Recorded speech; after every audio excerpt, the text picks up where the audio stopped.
Hi, Kyra. You've stressed transition defense throughout the year, and I was wondering, do you think you all are improving, and what specifically should we be looking at to show that you are improving? Yes, transition defense is a non-negotiable for this team. It is a point of emphasis. Um, it failed us against South Carolina, so we had to go back to work today. And when you'll see that we're progressing, we'll get the ball stopped, not hassling the rebounder, sprinting back, getting a get back person, and matching up and protecting the paint at the end of the day. We can't give up layups on the other end. Larry Vaught. Good afternoon, Kyra. Hello. Just tell me, what's been the secret to getting your players to seem to all buy in so easily to their roles and what you want them to do? It looks like maybe it's not been that easy from the outside looking in. It looks like you've really done a good job of that. Well, thank you. Credit to the players. They have great team chemistry. They came into this season wanting to win, and we knew that we had the talent, and we stressed from the very beginning. One basketball, five positions, 40 minutes, and a lot of talent. But if we want to win, we have to be selfless, ego-free, buy into the three P's: peers, parents, press, no outside distractions. And when we do that, we will reach the goals that we're trying to achieve. Just curious, the decision you had to make before the season started to set Ryan out a couple games. Do you think that did anything to help send a message about team unity, buy into your role, that's how we're going to do it, or else? Well, sitting Ryan out had nothing to do with team chemistry, which I've already addressed that. But I do know that the players understand that there's an expectation and standard in which we'll hold ourselves to, and they buy into it because that's what Kentucky women's basketball is about. John Wong.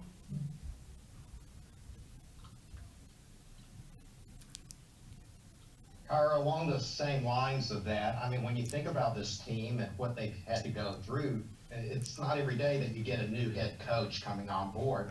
How surprised are you that that transition, that unity, that chemistry has gone so well? And what do you attribute that to? Well, I think everyone here is invested in Kentucky. They love Kentucky women's basketball. And as far as the transition, it was tough. We lost Coach Mitchell, who has been the face of this program for a long time, the winningest head coach in history for basketball here on the women's side. Excuse me. But I think me being their assistant coach first has really helped in the transition. I had the opportunity to recruit them to Kentucky, build relationships with them along with this staff. So I think they have an understanding of where we stand, our vision. So I think at the end of the day, the relationships has really played a vital role. As I look at your shirt, I see that word grind. As a former dentist, that's kind of a cuss word in my mind. What does that actually mean to you from a basketball standpoint? Grind. Coach Butt says it all the time in practice. It takes what it takes. No one is going to give us anything. We have to earn it. We have to be willing to sacrifice, roll up our sleeves, go to work. We are a blue collar team. Nothing comes easy. We are going to achieve success because we've grinded it out. We have worked for it. We have paid the price. So we grind in Kentucky women's basketball daily. Larry Vaught. Kyra, what is it about this team that you think that fans have embraced so much and seem to enjoy watching your team play so much? Well, I think we play hard. We play an exciting brand of basketball. We are up tempo. We play hard defensively, even though we make some mistakes. We still play hard. And then they have plenty of personality. We lack no we lack no what's the word I'm looking for? personality, I should say, with Kiki McKinney dancing and Robin Benton.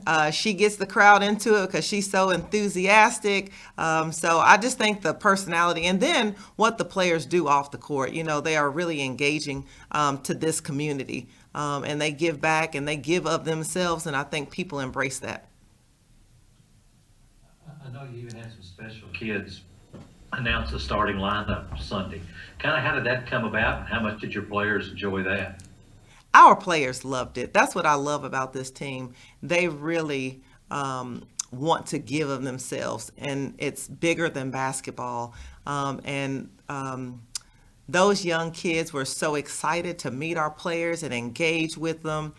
And we went into it, our players, wanting to make them their day, make them happy. But those young kids really inspired our players and staff, the fight they have in them, the resilience. So it really gives you a greater perspective on life. Thank you. John Wong. Treasure Hunt was somebody who came in with very high expectations at the beginning of the year. We saw her a lot at the beginning of the season, but now we haven't seen much of her. Can you kind of give us an update on her progress, and what role do you think Treasure will be playing for the rest of the year? Well, great question. Treasure and I just had a great conversation today. Treasure has great potential. She's a prolific scorer. She has great size. Right now, she is a freshman and she's learning. And we have been through the gauntlet with our schedule. She's sitting behind some vets. So Treasure is going to make an impact on this program. She continues to progress in practice. There'll be some games that we can get her in, but we will build our future around Treasure. Very high hopes for Treasure Hunt here. Okay. On kind of a different note, I know that Coach Mitchell was always fantastically dressed on the sidelines. You seem to have kept that tradition alive. Do you have like a wardrobe allowance in terms of your contract? But more seriously, how do you think that college basketball coaches should be dressed while they're on the sidelines? Coach Mitchell was the best dressed on the sideline for sure. And thank you. No, I do not have allotment. Maybe I should have talked to Mr. Barnhart about that. I did not put that in my contract. I should have talked to you beforehand.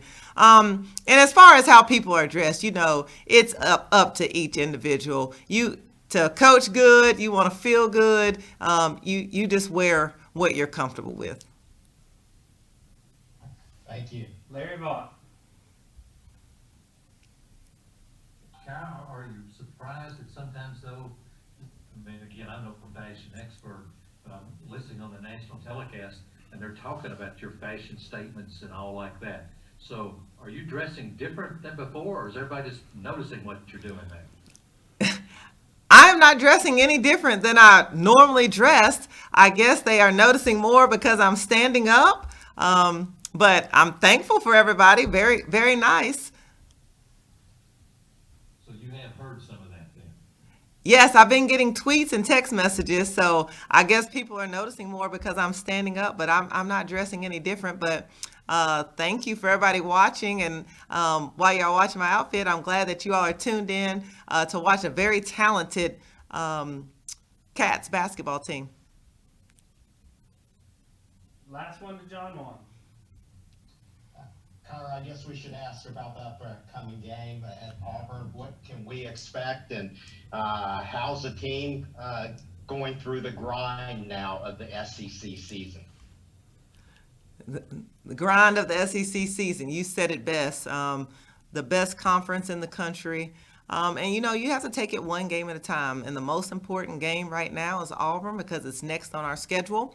What we're looking for defensively, transition defense, getting the ball stopped, protecting the paint. We have honed in on that in practice and continuing to push the pace offensively. And I really challenge the players to rebound the basketball. We have to go to the offensive glass, but we also have to finish with a box out on our defense.